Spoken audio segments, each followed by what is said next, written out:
वो पहले भी कई ऐसे शिष्यों को देख चुका था और ज्यादातर असफल हो चुके थे। जो हल्के असफल हुए उन्होंने अपना रास्ता सुधार लिया, लेकिन जो बुरी तरह से असफल हुए उन्होंने अपना अच्छा भविष्य खो दिया। फिर भी जब भी वो किसी नए चेहरे को देखता, वो उन्हें स्नेहपूर्वक चेतावनी देता ताकि और अधिक शिष्यों की गलतियां रोकी जा सके। आर्यन ने तीसरी मंजिल से एक कौशल पुस्तक उठाई और इसे पंजीकृत करवाने के लिए बुजुर्ग के पास ले गया। क्या तुम सच में मायावी ताड़ में प्रशिक्षण लेना चाहते हो? बुजुर्ग ने संदेह भरी नजरों से पूछा। हां, आर्यन ने मुस्कुराते हुए सिर हिलाया। क्या तुमने इसे पढ़ा है? बुजुर्ग ने फिर से पूछा। हां, मैंने पढ़ा है, आर्यन ने जवाब दिया। फिर भी तुमने इसे चुना? यह सबसे कठिन कौशल है। बुजुर्ग हैरान थे। यही है जो मुझे सीखना है, आर्यन ने दृढ़ता से कहा। आजकल के युवा सच में अपनी सीमाएं नहीं जानते, बुजुर्ग ने आह भरते हुए कहा। फिर भी पंजीकरण कर दिया। याद रखना कि कब रुकना है, उन्होंने आर्यन को सलाह दी। आर्यन ने सिर हिलाया, जैसे वो समझ गया हो। बुजुर्ग उसे संदेह की नजर से देखते थे, पर आर्यन के मन में उनके लिए बहुत सम्मान था। तभी उसने चहल को अपने कंधे पर हल्के से हाथ फेरते हुए देखा, जिसका चेहरा बहुत उदास था। आर्यन को समझ नहीं आया, लेकिन जब वो जाने लगा तो उसने फुसफुसाहट सुनी, जिससे उसे पता चला कि चहल क्यों उदास था। चहल और उसके साथी ने चुपचाप स्वीकार कर लिया था कि उन्होंने परीक्षा में धोखा किया था। असल में परीक्षा में असली विजेता आर्यन ही था, जिसने 40 भयंकर जानवर मारे थे। आर्यन इन सब बातों को नजरअंदाज करते हुए ऊपर की मंजिलों पर जाता रहा। उसने चौथी और छठी मंजिलों पर विभिन्न प्रशिक्षण क्षेत्रों को देखा और आखिरकार एक निजी कमरे में घुस गया। वहां उसने मायावी तार का अभ्यास करना शुरू किया। स्टील और लकड़ी का तंत्र स्तंभ उसके सामने खड़ा था और वो उसे लगातार मारने की कोशिश कर रहा था। हर बार जब वो हमला करता, स्तंभ बिजली की गति से बच जाता। 10 दिनों तक लगातार कठिन प्रशिक्षण के बाद उसने मायावी ताड़ में महारत हासिल कर ली थी। साथ ही उसने 3 थंडर शैलियों के पहले 2 भागों में भी अच्छा अनुभव प्राप्त कर लिया था। जब वो कौशल पुस्तक वापस करने आया तो बुजुर्ग ने थोड़े व्यंग्य से पूछा, क्या तुमने हार मान ली? आर्यन ने सिर्फ मुस्कुराया और कुछ नहीं कहा। बुजुर्ग ने समझा कि शायद वो सही था और आर्यन ने वापस कदम खींच लिए थे। मार्शल स्किल बिल्डिंग बंद होने के बाद बड़े गार्ड तंत्र और पुस्तकों की जांच कर रहे थे। एक वरिष्ठ व्यक्ति को बुलाया गया था, क्योंकि किसी ने उन्हें बताया था कि उन्होंने बहुत लंबे समय के बाद इतना मजबूत शिष्य देखा है।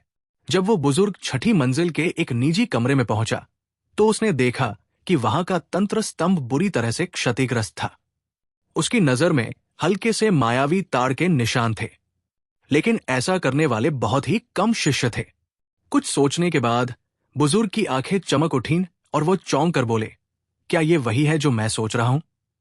ये पता चला कि चैतन्य वही बुजुर्ग था जिसने आर्यन के लिए पंजीकरण करवाया था। लेकिन उनकी एक और पहचान भी थी। वो मार्शल स्किल बिल्डिंग के निदेशक थे। चैतन्य को लगा कि शायद आर्यन ही था जिसने तंत्र स्तंभ को क्षतिग्रस्त किया था, लेकिन फिर उसे शक हुआ। आखिरकार आर्यन ने केवल 10 दिनों के लिए ही इल्यूजनरी पाम का अभ्यास किया था। 10 दिनों में इतनी महारत हासिल करना असंभव था। तभी पास के कमरे से आवाज आई, एल्डर चैतन्य, इसे देखिए। जब उन्होंने देखा तो तंत्र स्तंभ पूरी तरह नष्ट हो चुका था। चैतन्य का चेहरा गंभीर हो गया, क्योंकि यह हमला 3 थंडर शैलियों का हिस्सा था। एक ऐसा कौशल जिसे केवल मुख्य शिष्य ही सीख सकते थे। इसका मतलब था कि या तो किसी ने मुख्य शिष्यों के बीच से यह कौशल लीक किया था, या फिर कुछ और गड़बड़ थी। उसने किसी संभावना का पता लगाते हुए अपने सहायक से बुजुर्ग वामिका को बुलाने के लिए कहा। इसी दौरान आर्यन अपने कमरे में साधना कर रहा था। उसने 3 संत आत्मा घासों का शोधन किया, एक ऐसी प्रक्रिया जो आमतौर पर एक घास के लिए 1 दिन का समय लेती थी। आर्यन के लिए यह काम कुछ ही घंटों में हो गया।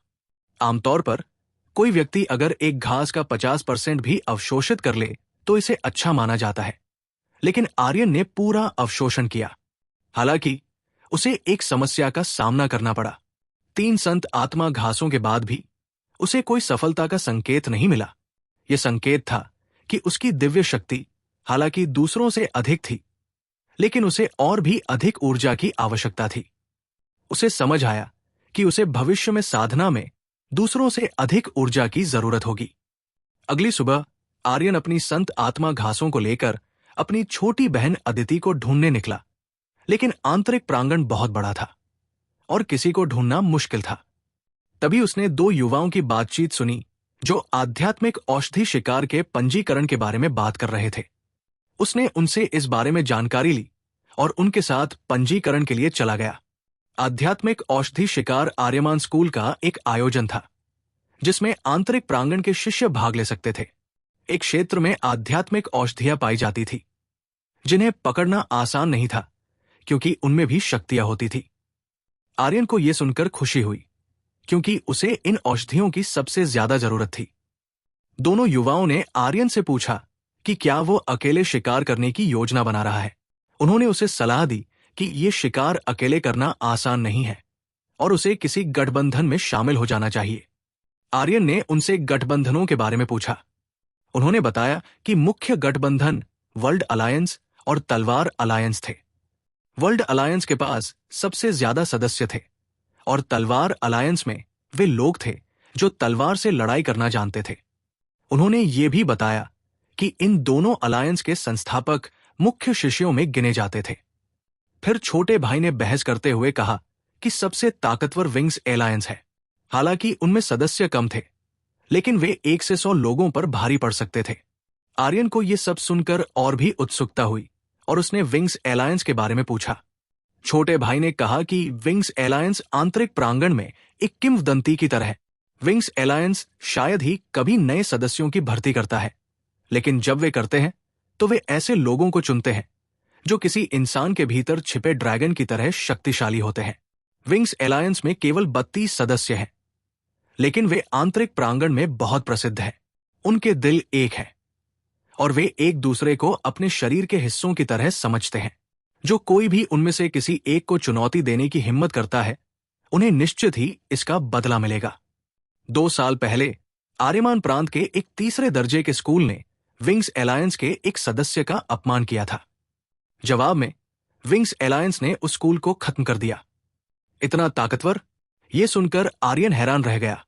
हालांकि तीसरे दर्जे का स्कूल आर्यमान स्कूल जितना महान नहीं था, फिर भी वो काफी शक्तिशाली था। उसे खत्म कर पाना विंग्स अलायंस की ताकत को दर्शाता है। इसके अलावा वर्ल्ड अलायंस और तलवार अलायंस के संस्थापक काफी मजबूत हैं, लेकिन वे विंग्स अलायंस के संस्थापक के सामने कुछ नहीं है।